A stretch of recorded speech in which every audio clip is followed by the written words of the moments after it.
Señor. El Señor está en medio de ti. Poderoso es. Callará de amor y te salvará. Gloria a Dios. Aleluya. Bueno, vamos a entrar a la palabra del Señor. Seguimos con ese mismo gozo, ese mismo deseo. Y vamos a ver en Jeremías capítulo 1. Vamos a leer del verso 11 al 14. ¿Qué es lo que dice la palabra del Señor? Pongamos de pie en respeto a la palabra de Dios. Dice: la palabra del Señor vino a mí diciendo: ¿qué ves tú, Jeremías?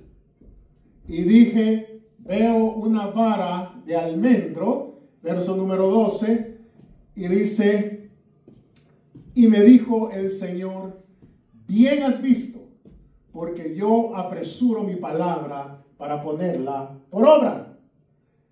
Vino mi palabra del Señor por segunda vez, diciendo: ¿qué ves tú? Y dije: veo una olla que hierve, y su faz está hacia el norte. El último versículo que vamos a leer, el 14, dice: y me dijo el Señor: del norte se soltará el mal sobre todos los moradores de esta tierra. Gloria a Dios. Vamos a darle gracias al Señor. Que el Señor nos hable en esta hora por medio de su palabra. Así es que, Señor Jesús, te damos gracias, Dios mío. Una vez más, Señor, por tu misericordia, por tu bondad. Háblanos, Señor. Estamos sedientos. Estamos hambrientos, Señor, de ti. De tu palabra hermosa. De esa palabra, oh, poderosa, Señor. Esa palabra que transforma, que cambia, con la unción de tu Espíritu Santo, con el cual inspiraste estos textos sagrados. En el nombre precioso de Jesús. Amén. Gloria a Dios. El tema que puede sentarse, el tema que lleva esta predicación es: ¿qué ves tú? Y nos damos cuenta en la Escritura que 2 veces el Señor le habla a Jeremías a través de visión, y luego el Señor le dice a Jeremías: ¿qué ves tú, Jeremías? Ahora, este llamamiento de Jeremías es un llamamiento al oficio profético. Acordémonos que vamos a estar hablando de cómo Dios llama a aquellos que quiere usar, y Dios pone una visión en lo que Dios quiere hacer, pero no la visión nuestra. Porque cuando Dios le llama, le dice, en otras palabras, si leemos todo el texto, dice: te conocí, le dice. Cuando él empieza a hablar a Jeremías en los primeros versículos, le dice: yo te conocí. Y note que esto, lo que le quiere decir el Señor en otras palabras es: te apruebo como mi instrumento escogido. Cuando Dios llama, según le decía, Él tiene siempre un plan, un propósito. Dios nunca va a trabajar con el plan que tiene uno mismo, sino con el plan que Él tiene. Ahora, a Moisés le hizo un llamado en Éxodo 33:12. Pero antes de leer ahí, quiero que leamos en Éxodo capítulo 3. Porque cuando se le presenta a Moisés y le dice, oiga bien, no lo vamos a leer ahorita, pero quiero que note que si usted lee Éxodo capítulo 3, el Señor le dice: he visto la aflicción de mi pueblo, he conocido sus angustias, por eso he descendido, le dice, a salvarlos de la opresión, porque este pueblo está oprimido. Moisés creía que Dios iba a hacer algo diferente conforme a lo que Moisés pensaba. Pero no se da cuenta que más adelante le dice: por eso te he escogido a ti, para que vayas donde Faraón. Moisés en ese momento le dice: Señor, pero ¿yo quién soy? Moisés enfrentaba miedo, incapacidad. Aún dice él que no es bueno, no tiene buena elocuencia para hablar. Pero el Señor le dice: no digas eso, porque yo pondré mi palabra en tu boca y tú irás y harás lo que yo te diga. Pero cuando se le presenta en Éxodo 33, después del pecado que cometieron del becerro de oro de la idolatría, que el Señor le dice a él que ya no va a andar más con ellos, y Moisés hace esa petición, el Señor le dice en Éxodo 33, 12, oiga bien, porque llega el momento en que lo va a enviar, pero hay algo que me llama la atención dentro del llamado a estos hombres que hace el Señor, que siempre ponen una objeción, siempre hay un impedimento, pero el Señor siempre les dice que va a estar con ellos. Y no se refiere solo a la presencia de ellos, sino también a darles esa seguridad, a darles, oiga bien, esa capacitación. Por eso le decía que en Éxodo 33, 12 le dice a Moisés, mira, yo te he conocido por tu nombre. ¿Qué le estaba queriendo decir? O sea, te he reconocido como mío y te he escogido y te he llamado para ejecutar mi voluntad. O sea, le dice, te conozco individualmente y te conozco más estrechamente que a los otros israelitas. El profeta Isaías, en el capítulo 44 y el verso número 1, habla de Jacob, habla de Israel y dice lo siguiente, note bien lo que dice. Isaías 44, 1, le dice el Señor cuando le hace el llamado. Porque es importante. Empieza con una palabra que le dice, ahora pues oye, Jacob, siervo mío, y tú, Israel, a quien escogí.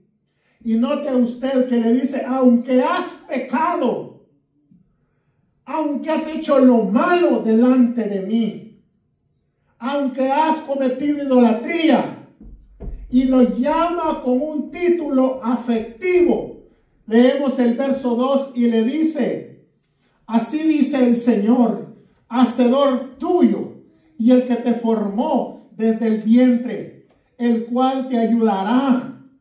No temas, siervo mío Jacob. Y tú, le dice, Jesurún, a quien yo escogí. Esa palabra Jesurún es un diminutivo dado a Israel, que viene de la palabra hebrea Hashar, que significa justo, perfecto. A pesar de lo que has hecho, del pecado que has cometido, oiga, le habla de una manera afectiva, que la misericordia de Dios, la bondad de Dios, lo ha escogido para la voluntad que Él quiere ejecutar. ¿Cuánto dicen gloria a Dios? Mire, una vez más, manda un mensaje profético acerca de la venida del Espíritu Santo. Mire lo que le trae. Le está diciendo, tú has cometido idolatría, has pecado. Pero note lo que dice el verso 3 y le dice, ¿sabes qué? Voy a hacer algo contigo. Yo voy a derramar aguas sobre el sequedal, sobre lo seco voy a derramar agua y ríos sobre la tierra árida, seca, que está realmente hasta quebrada de seca. Pero ¿sabes qué? Ríos. Y esta profecía, porque este es un mensaje profético, muchos lo interpretan ahora que porque se han derramado ríos donde no pasaban, está cumpliéndose esta escritura, y dicen ellos, wow, ya se está cumpliendo lo que dijo el Señor a través del profeta. Pero lo que está hablando aquí es, dice, mi espíritu derramaré sobre tu generación y mi bendición sobre tus renuevos. O sea, que Él se va a manifestar. Este es un mensaje profético. Se va a manifestar a Israel. Se va a dar a conocer delante de ellos. Y no solamente eso, les va a traer el Espíritu Santo. Porque el Espíritu Santo dice que es como ríos de agua viva. Y les está diciendo acerca del celo de la idolatría contra ellos. Cuando llama a Jeremías, él antes de nacer le dice, yo ya te había santificado.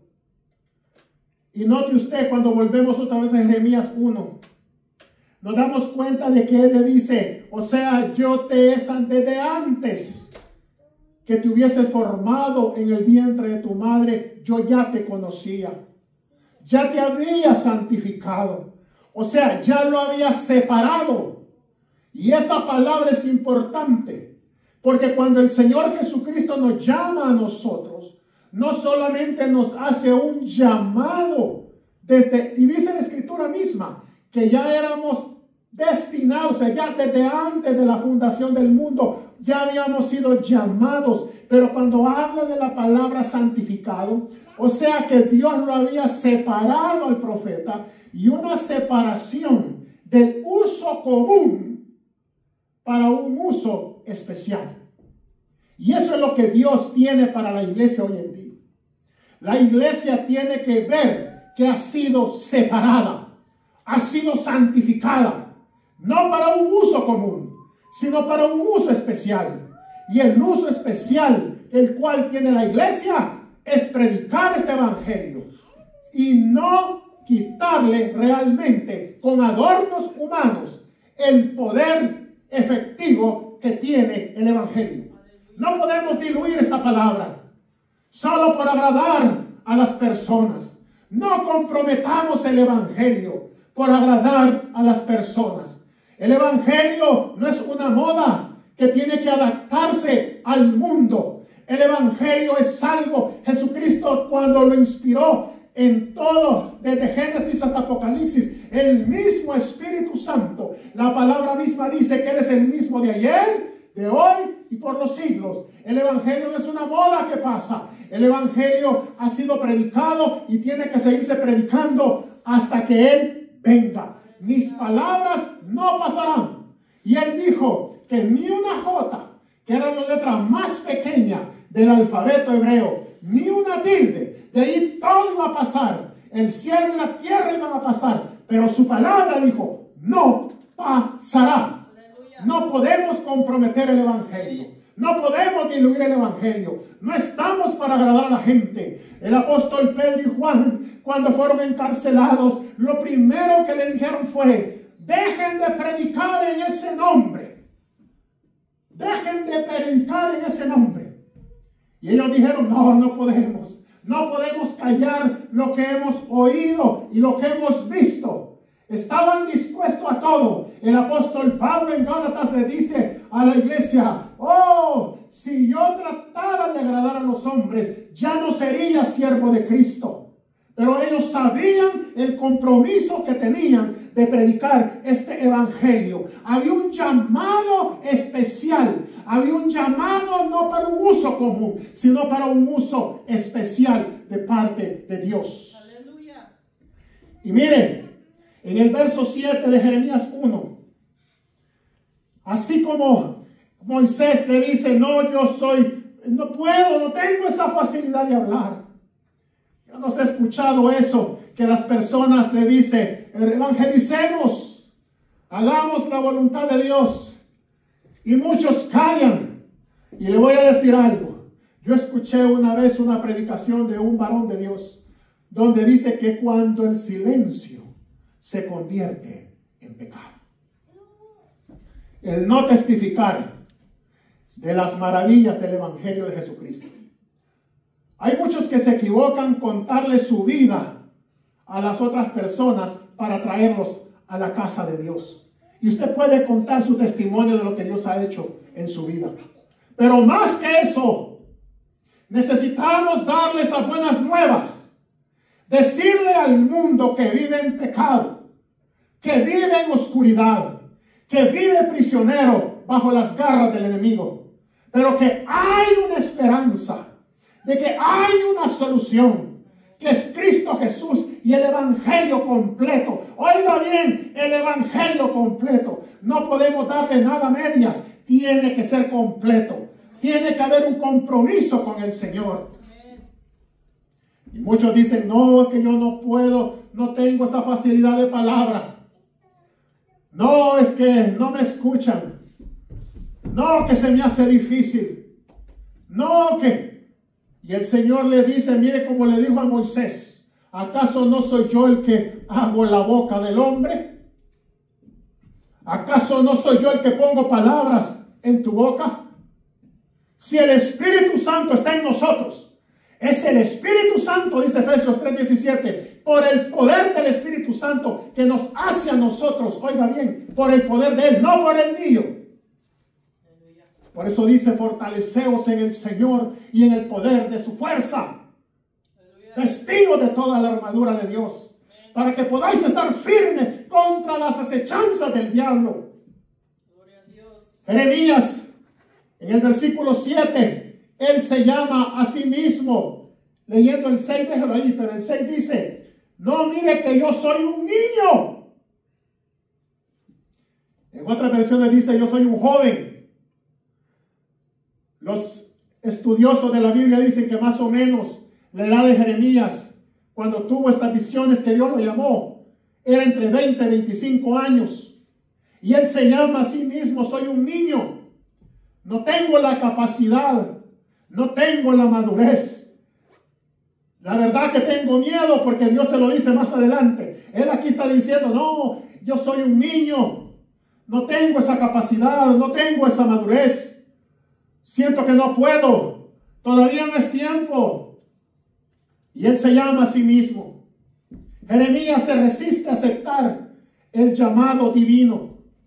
Y Dios le dice en el verso 7, y me dijo el Señor, no digas soy un niño, porque a todo lo que te envíe irás tú y dirás todo lo que te mande. Quizás no tengo la madurez, la experiencia, porque él pensaba que el trabajo lo iba a hacer él. Él no se daba cuenta que él iba a ser nada más un instrumento funcional en las manos de Dios. Y ese es el problema. Que muchas veces cuando creemos que tenemos esta responsabilidad de servirle al Señor, la gente nos puede decir que estamos locos. La gente nos va a tildar. Oiga, si el Señor Jesucristo lo dijo, cuando iba con la cruz cargando en ese lugar hacia el Gólgota, las mujeres de Jerusalén lloraban. Lloraban cuando veían al Señor, y el Señor Jesucristo les dice, mujeres de Jerusalén, no lloréis por mí, llorad por vosotras y por sus hijos, que si del árbol verde hacen esto, ¿qué no van a hacer del caído? Y de pronto no digan, aquí hay 2, 3 locos que nadie les hace caso, o pobrecitos que no vienen a la iglesia, están solos. No, no estamos solos.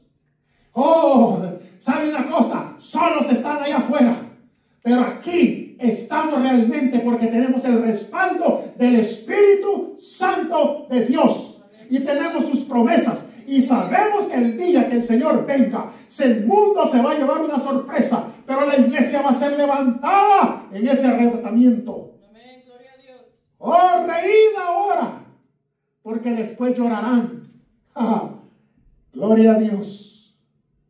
Dios pone su palabra en boca del profeta Jeremías para capacitarlo, para vencer su temor y poder hablar. Mira lo que dice el verso 8. Y el verso 8 le dice, no temas. Dios sabía que tenía miedo, porque el miedo paraliza, el miedo te congela, el miedo no permite que enfrentes las situaciones. Y es algo, el miedo y el desánimo, que atacan a muchos hijos de Dios. Pero cuando pasa eso es porque ha habido un descuido en el altar de oración. Descuidarnos del altar de oración es sumamente peligroso para el Hijo de Dios. Porque la carne es sutil. La carne no se da cuenta cuando empieza a tomar el control. Y ese es uno de los termómetros que debemos de ver. Cuando usted empieza a ver el desánimo, que usted empieza a faltar a la casa de Dios, que usted empieza allá. Usted me puede decir que puede orar. Usted me puede decir que puede ayunar y que es un gran lector de las Escrituras. Pero ¿a dónde es que se ven los frutos? Cuando usted ve que faltan a la casa de Dios, los ve desanimados, los ve con excusas, hay problemas, hay cosas, hay que regresar al altar de oración. Y le dice, no temas delante de ellos, porque contigo estoy para librarte, dice el Señor. Note lo que el Señor le da a Jeremías. Le da autoridad. Más adelante, en el verso siguiente, creo que el 9, le da una autoridad sobre reinos y naciones. Porque en el 9 le dice que el Señor extendió su mano, tocó mi boca. O sea, puso las palabras de Dios en Jeremías. Y me dijo, he aquí he puesto mis palabras en tu boca. Y mira el verso 10. Dice, mira que te he puesto. ¿Cuándo? ¿Cuándo? Cuando dice, en este día. Yo escuché un pensamiento que me gustó muchísimo. Y lo voy a poner como paréntesis aquí. Abro paréntesis. Y dice que el Señor es un Dios de hoy, en un presente eterno. Y resulta que el Señor, cuando estaba crucificado, habían dos ladrones. Uno a su derecha y otro a su izquierda. Oiga bien, eran ladrones. Y usted sabe quién es el ladrón hoy en día que ha venido a hurtar, a matar y a destruir. Tenemos un ladrón y ese es Satanás. Habían dos ladrones. El uno le dice al Señor, bueno, ¿y no eras tú el que andabas salvando gente? ¿No eras tú el que andaba ahí haciendo milagros? ¿Qué pasó? Sálvate a ti mismo y sálvanos a nosotros. Este ladrón estaba recordando al Señor su pasado. Y así pasa. Es una de las estrategias del enemigo. El enemigo te recuerda siempre el pasado para quererte desanimar o que te apartes de lo que realmente te has comprometido con el Señor. Y el otro que estaba al otro lado le dice, ¿en verdad tú no has entendido? Este nada ha hecho, pero tú y yo sí merecemos este castigo. Señor, acuérdate de mí cuando vengas en tu reino. Este le estaba hablando del futuro. Y hay personas que creen que van a vivir aquí 2000, 3000, 4000 años, que todo lo quieren dejar para después. Ay, voy a orar después, voy a ayunar después, voy a ir a la iglesia después, todo para después. ¿Quién nos garantiza que el día de mañana vamos a estar vivos? Y el Señor da una respuesta y le dice, desde hoy te digo que estarás conmigo en el paraíso. Porque Dios es un Dios de hoy, en un presente eterno. Mire lo que le dice, mira que te he puesto en este día, no mañana, sobre naciones y sobre reinos.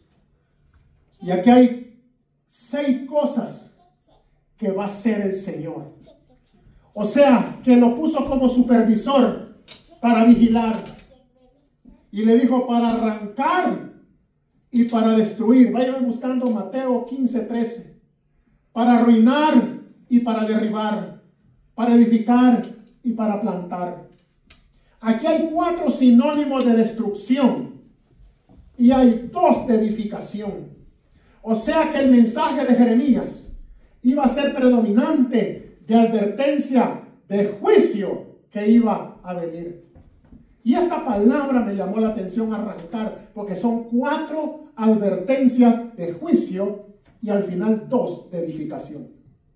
Y la palabra arrancar en Mateo 15:13, el Señor habla y dice de esta manera. Pero respondió él, el Señor Jesús, y dijo, toda planta que no plantó mi Padre Celestial será desarraigada. Oiga, la única manera que nosotros no vamos a ser desarraigados es que seamos plantas genuinas, plantadas por el Señor. Y esto se refiere a la doctrina. Por eso tenemos que ser celosos con la doctrina. Porque el Señor en Isaías también 61 habla acerca, dice que quiere que seamos árboles de justicia para el Señor. En el jardín del Edén, Adán nunca le ayudó a plantar una planta o un árbol o algo, no. Lea lo que dice en el huerto del Edén. Dice, y el Señor plantó un huerto al oriente. En el Edén fue Dios quien lo plantó. El hombre no plantó nada ahí. Fue Dios que lo plantó. Y es Dios mismo el que ahora en el Espíritu, espiritualmente a la iglesia, quiere plantarla como realmente su plantío. No necesita que el hombre le ayude. Por eso es que es importante que hablemos de esta visión. No la mía, sino la visión de Él. Y esa es la que debemos de trabajar. Porque Jeremías, Moisés, Jacob, cuando Dios les da esta tarea, pensaban de que ellos eran los que iban a llevar a cabo, pero no. Ellos nada más tenían que ponerse como instrumentos escogidos de parte de Dios para ejecutar esa voluntad de Él. Y es lo mismo con la iglesia hoy en día. Había una misión que extirpar y era el pecado y la corrupción de ese pueblo. En las 4 cosas que habla de juicio. Pero en las 2 que habla de edificación, estaba hablando de esa nueva alianza y de la venida del Salvador, del Mesías. Venía juicio, pero también venía restauración. Mire, para cuando el Señor habla de hacer las cosas, nos muestra que no hay tiempo que perder o pensarlo. No podemos ponerle tiempo al Señor, sí, el otro mes o el otro domingo, por seguro. Mentiras. Mentiras. Alguien decía, si el diablo te promete, no te cumple. Si el hombre te promete, quizás te cumpla. Pero si Dios te promete, tenlo por seguro que sí cumple. Y Jeremías en ese momento recibe una visión que le va a hacer, oiga bien, ver el tiempo en que va a comenzar el plan divino. En el verso Jeremías 1, volvamos a Jeremías 1:11. ¿Por qué? El Señor le va a dar esta visión a Jeremías. Y le dice, en ese momento, cuando le hace el llamado, la palabra del Señor vino a mí diciendo, ¿qué ves tú, Jeremías? Jeremías le responde, veo, no le dijo un almendro, veo una vara de almendro. ¿Por qué veo solo una vara de almendro y no un almendro? Almendro, la palabra en hebreo es la palabra shakel. Y apresurarse también es la palabra shokel. Shakel y shokel. Y este es un juego de palabras que trae a la memoria por su sonido, que quiere decir mejor me cuido. Y pongamos atención. Porque en Jeremías capítulo 31 y el verso 28 vamos a verlo. Jeremías 31:28. El Señor, ¿por qué hace este juego de palabras entre la palabra almendro y la palabra apresurarse? Y en Jeremías 31:28 dice, y así como tuve cuidado, oiga bien, tuve cuidado de ellos para arrancar y derribar y trastornar y perder y afligir. ¿Se acuerdan que le dije? Mire, hasta para eso, dice el Señor que tuvo cuidado de ellos cuando les trajo el juicio. Así mismo le dice, voy a tener cuidado de ellos para edificar y plantar, dice el Señor. Volvamos a Jeremías 1:11. O sea que el Señor habla de un cuidado. Y esta visión del almendro. ¿Por qué la vara de almendro? Y aquí quiero que pongamos atención. El almendro es el primer árbol en florecer en primavera. O sea que una vez termina el invierno y comienza la primavera, el primer árbol en florecer en enero en Israel es el almendro.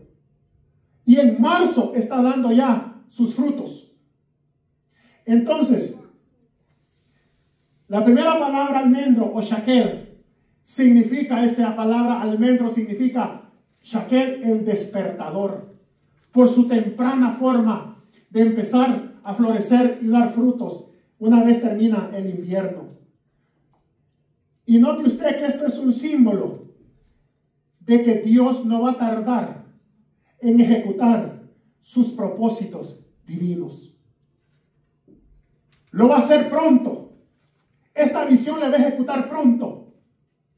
Jeremías tiene que darse cuenta. ¿Qué ves tú? Una vara de almendro.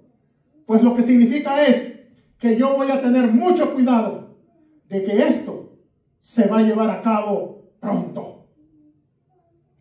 Y mire, en Amós 8:2, no lo busque, pero dice que Amós recibió una visión también y que vio una canastilla de frutas de verano, ya en canastilla. O sea, la palabra hebrea es kayitz, que quiere decir que el fin de Israel ha llegado, que no lo va a tolerar más. O sea, que lo que dice el profeta, le dice al profeta Jeremías es: estoy alerta, Jeremías, de que mi palabra se cumpla pronto.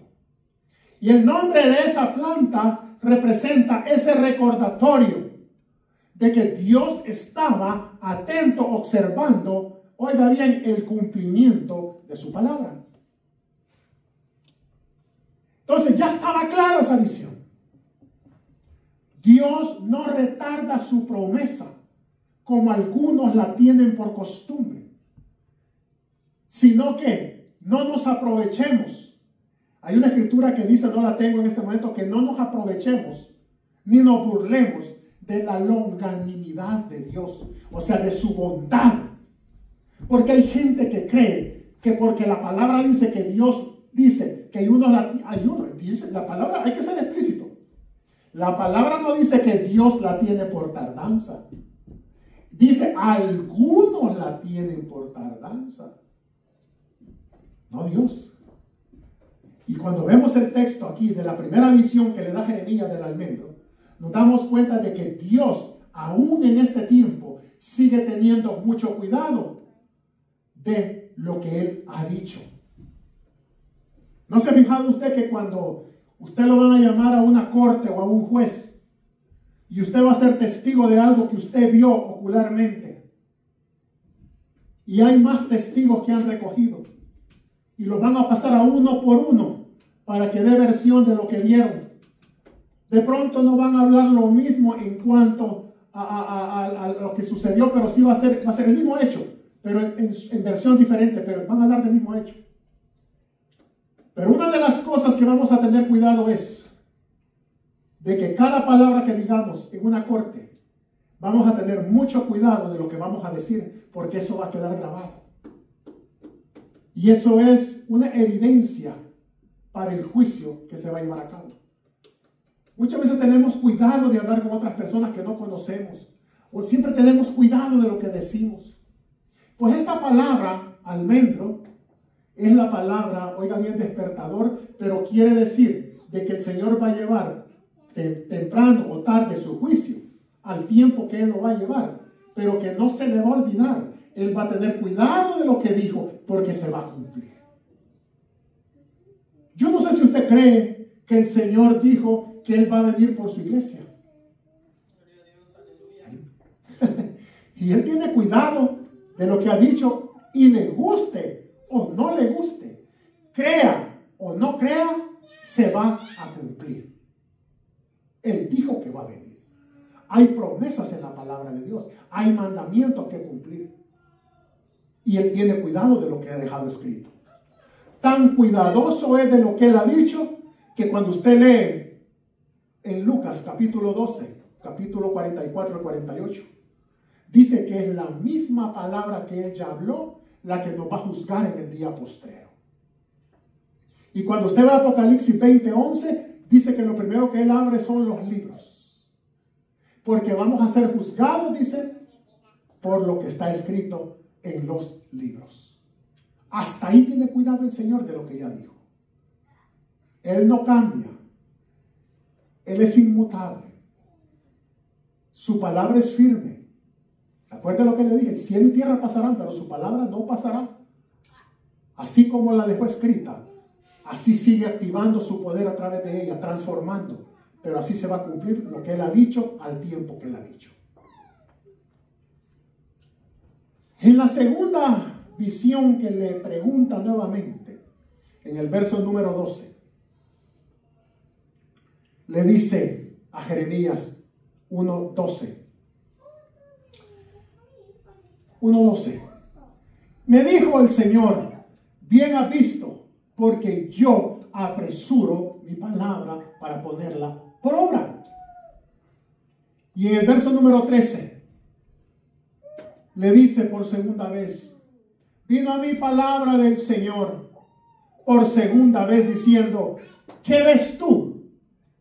Y dije, veo una olla que hierve y su faz está hacia el norte. O sea, esta olla estaba hirviendo, estaba con fuego y estaba viendo hacia el norte. Y otra vez le pregunta, ¿qué ves tú? Y la olla hirviendo que vemos nosotros aquí, hermanos, está hablando en los siguientes versículos de un juicio y castigo divinos. Dios estaba indignado contra Judá. Y por su maldad, por su apostasía, por su idolatría. Dios lo que le estaba diciendo en estas dos visiones, lo que vas a decir, lo vas a decir sin temor. Y va a ver usted por qué. Te estoy enviando que lo que yo voy a decir, lo que yo voy a ordenarte, lo voy a ejecutar pronto. Y lo que traigo pronto sobre Israel, sobre Judá, es castigo y juicio por su pecado. Usted predica de eso ahora del pecado y todos se quiebran. No, ya me voy de la iglesia porque a mí me estaban tirando, a mí me estaban diciendo. No, que todos se ofenden, pero es que ese es el mensaje. Usted quiere ver una iglesia llena, predíqueles de prosperidad. Predíqueles un evangelio diluido. Yo ya no estoy para eso. Yo creo que ya con los años que estoy cumpliendo cada vez, ya no estoy para estar jugando a ser cristiano. Y no es que me quiera quedar solo, pero si me toca, gloria a Dios. Pero la voluntad de Dios es que esto se llene al tope. Y que si nos tenemos que mover de aquí porque ya no cabe la gente, nos movemos también. Allá tenemos un lugar para 350 personas. Pero lo que se va a predicar, como le digo a Jeremías, le dio la orden, le digo, así como te di, así llevarás el mensaje. Y tenemos que predicarle a este mundo que está en pecado. Y que si no se arrepienten, viene un juicio de Dios. Y ese juicio de Dios nadie va a escapar. La única forma de escapar de ese juicio de Dios es a través de la fe en el Señor Jesucristo y el mensaje de salvación y el arrepentimiento. Ser bautizados en el nombre de Jesús para el perdón de los pecados.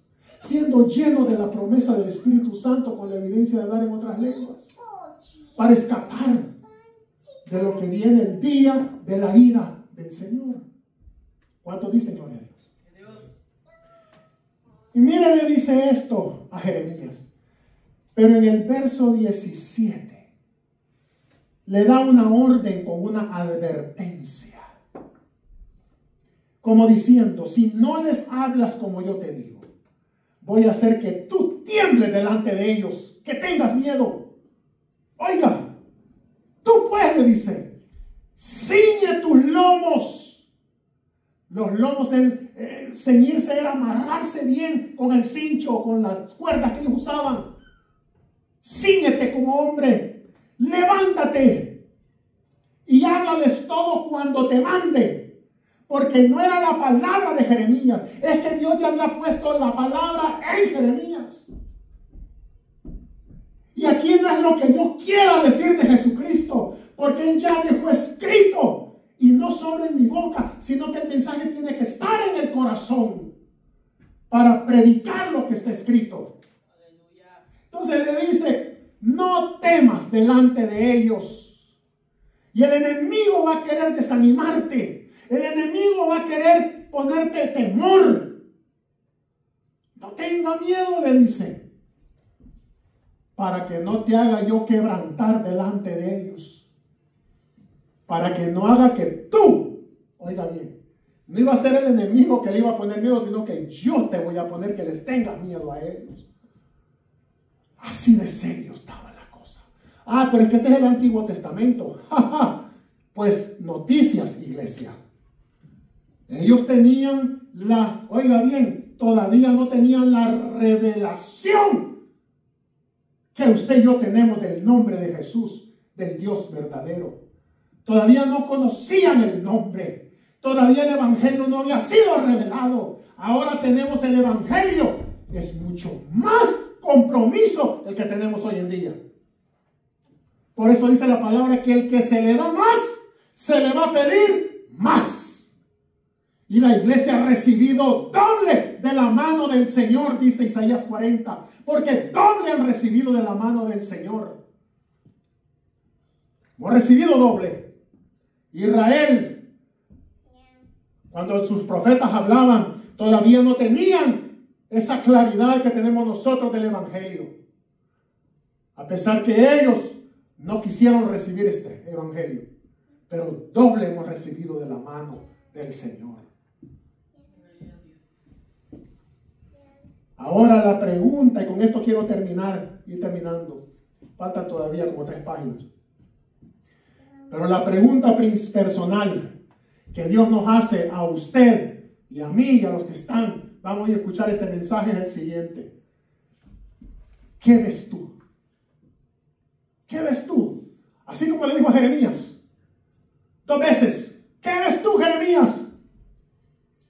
¿Tiene usted la visión de Dios para su vida? ¿Tiene usted esa visión? No la suya, sino la de Dios en su vida. ¿Qué ve usted? ¿Qué veo yo? Dios nos ha dado como iglesia una visión. Proverbio 28:19. Hay 2 partes muy importantes. Quiero que lo pongamos para poderlo ver. Proverbios 29:18. Si usted tiene su Biblia también en casa sería bueno. Mire lo que dice Proverbios 29:18. ¿Por qué? Porque usa la palabra extraviarse o perecer, que es lo mismo. Dice sin profecía. En otras versiones dice sin visión. Sin visión. Y no la visión suya, no la visión mía personal, no. Es la visión de Él para el propósito, para lo que Él quiere hacer con nosotros en la ciudad donde estamos o aquí en esta ciudad. Por eso dice sin visión el pueblo. Y aquí dice se desenfrena. Porque la misma palabra que usa allá en Éxodo 32:25, cuando habla del becerro de oro, de la idolatría, que el pueblo dice que se desenfrenó, porque no quisieron esperar en el Señor el pacto y la promesa que tenía para ellos. No quisieron, se cansaron del Señor. Oh, este Moisés que nos trajo aquí, ya hace días que no baja de esa montaña. ¿Quién sabe qué le ha pasado? Necesitamos un líder. Necesitamos hacer nuestra voluntad. Somos libres. ¿Acaso no nos han sacado de la esclavitud? Ahora somos libres. Hagamos lo que queramos. Y esa misma palabra desenfreno la está usando el libro de Proverbios, porque dice, sin visión el pueblo se desenfrena. Pero dice después, más el que guarda la ley es bendecido o bienaventurado. Y note usted, son aquellos que siguen su propio camino, quieren vivir la vida sin restricciones. A mí no me tienen que decir lo que tengo que hacer, yo soy libre de pensar, porque ese es el nuevo modalismo, libre de pensamiento. Quiero vivir mente abierta, dice el hermano. No me tienen que decir nada. Dígame de bendiciones, dígame de prosperidad, dígame de amor, esas cosas sí las recibo, pero no me hable de pecado. Porque a sus ojos todo mundo es salvo. Y no. La misma palabra dice que el corazón, dice, oiga bien, es perverso, que es inclinado a la maldad.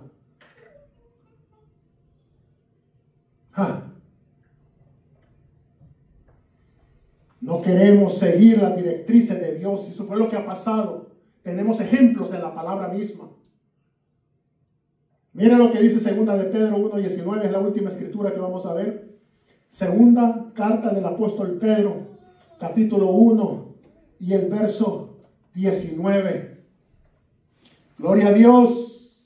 Aleluya. Y dice, por eso necesitamos buscar en oración, en ayuno. Señor, dame la visión que tú tienes para mi vida.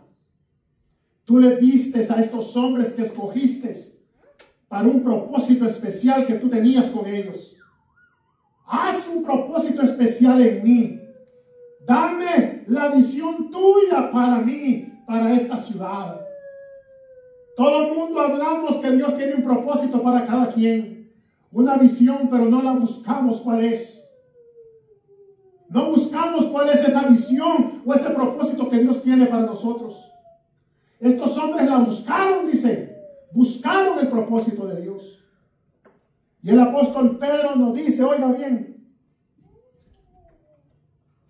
tenemos también la palabra profética más segura. Oiga bien, antes, a través del Antiguo Testamento, por los profetas conocíamos de ella por la fe. Pero cuando se cumplió y se manifestó la seguridad, oiga bien, la manifestación, la revelación de nuestro Señor Jesucristo, el Evangelio, dice la misma palabra, más segura, que quiere decir que ahora tenemos doble seguridad. Es doblemente segura. ¿Por qué? Y dice, a la cual hacéis bien en estar atentos como a una antorcha. O sea que en pocas palabras, como antorchas o lámpara, declarando esta verdad, porque nos está dando directriz a nuestras vidas y a otros hasta que Él vuelva. Tenemos que estar atentos. La única forma que no podemos estar atentos es descuidos. ¿Qué nos está descuidando de no estar atento a la palabra misma? A la palabra profética más segura, a la doblemente asegurada, confirmada por el cumplimiento de nuestro gran Salvador y Dios Jesucristo.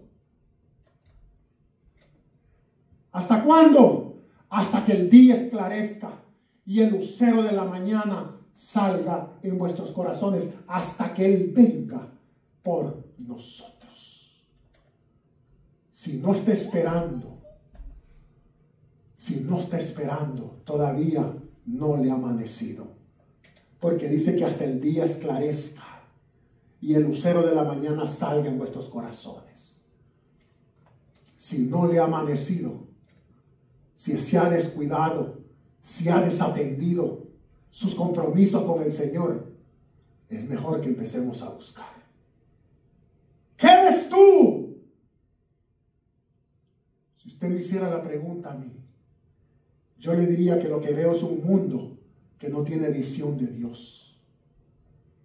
Un mundo que está muriendo en su maldad y su pecado. Un mundo que está desenfrenado, viviendo a su propia voluntad. Veo un mundo en oscuridad bajo una visión. Y es la visión y la directriz de las tinieblas. Ponga la música, por favor. ¿Qué es lo que ves tú?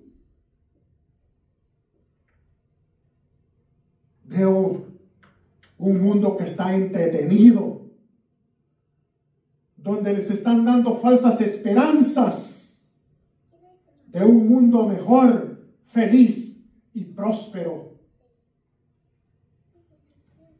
Un mundo que le está diciendo a usted de que todo esto va para mejor. Yo decía, y siempre lo digo, que cuando termina un año y comienza otro, a veces no es un deseo, sino un formalismo que le decimos a la gente o le enviamos saludos. Que el 2026 te traiga prosperidad, salud y bendición. Un año lleno. Y qué bueno que sean deseos. Deseos. Pero démonos cuenta y veamos realidades. Que cada año se está poniendo peor. Porque lastimosamente los que dirigen estas naciones no tienen visión de Dios. Y acabamos de leer que dice que el pueblo sin visión perece. Se está muriendo esta humanidad. Y note usted que hay ataques inminentes contra las iglesias, contra cristianos. Hay una persecución, pero no como la del siglo I, es una persecución diferente. Y esa falsa esperanza de que el año que viene va a ser mejor que este. No sé en qué forma, pero yo veo que cada año todo se está complicando y se está cumpliendo lo que el Señor dijo que iba a pasar. Todo se está cumpliendo. Todo se está preparando. ¿Sabe que eso es lo que yo veo? Un mundo de falsa esperanza, de falsa felicidad, donde quien tiene el control, que es la política, la ciencia y la religión, nos están queriendo dar una visión diferente. Llega un gobernante, llega otro y las cosas van peor. La ciencia va avanzando rápidamente, enseñándole ahora a las nuevas generaciones a lo que es la inteligencia artificial. Inteligencia artificial. Nuestros hijos ya no quieren usar su propia inteligencia. No le quieren pedir inteligencia a nuestro Señor Jesucristo, que da la inteligencia y la sabiduría y el conocimiento. No. Ahora quieren una inteligencia artificial. Algo engañoso. Eso es lo que está dándole la ciencia. La ciencia está tratando de cubrir todas las necesidades de la carne. El que se quiere embellecer y verse joven se inyecta, se quitan, se ponen. Y al final, aunque se quiten y se pongan, todo va para los gusanos. ¿Para qué embellecerse tanto si al final son los gusanos los que se van a dar gusto? La ciencia quiere cubrir todas las áreas de la carne, de la vanidad del ser humano. Y la religión. Hay mucha religiosidad. Donde hay muchos tipos de doctrinas, de iglesias, de ideas. Hay mucho conocimiento hoy en día, pero no hay unción. No hay Espíritu Santo en las iglesias. Lo que hay es elocuencia, convencimiento. Pero el único que convence de verdad es el Espíritu Santo. Amén, gloria a Dios. Por eso cuando yo oigo a estos ancianos que van quedando pocos y yo me hago una pregunta, ¿qué va a pasar cuando estos ancianos ya no estén? No tenían el conocimiento ni las herramientas que tenemos hoy en día para estudiar la palabra. las exégesis, las homiléticas y todo lo que termine en esos términos. Pero había unción, había milagros, había prodigios, había maravillas. Me estoy echando una piel. Oh, necesitamos. Mamá, vamos. Señor, nos abra los ojos espirituales. ¿Qué ves tú? Y sabe que yo veo ahora que cuando le hizo esa pregunta a Jeremías y vio la vara de almendro, y yo todavía sigo viendo esa vara de almendro, dice: Señor, todo lo que usted ya dijo pronto se está cumpliendo. Nada va a dejar de cumplirse. Todo se va a cumplir.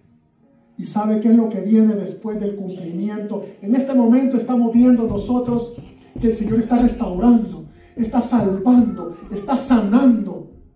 Pero viene un día que se le llama el día de la ira del Señor, donde vienen los juicios de Dios sobre la tierra. Viene el juicio del trono blanco.